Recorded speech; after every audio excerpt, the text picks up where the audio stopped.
possessions, all of his friends.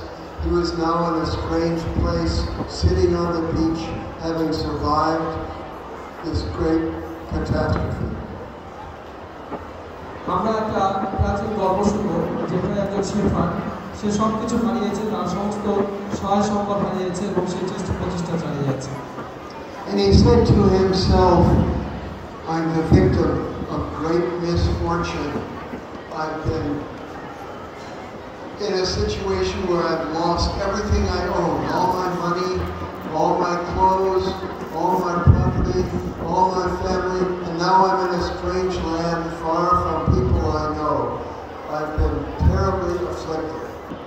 But then he thought, I may have lost everything material. I may have lost everything that I possessed, but what I have is what I have learned.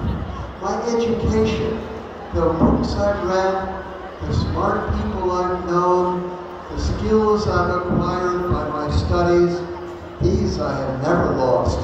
And that's the wonderful thing we're doing today. We're not just honoring some of you who received the prizes. We're honoring all of you who have learned many things.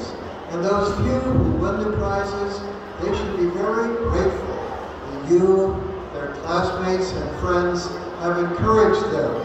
They've given you a good example, and you have acquired skills by watching them perform.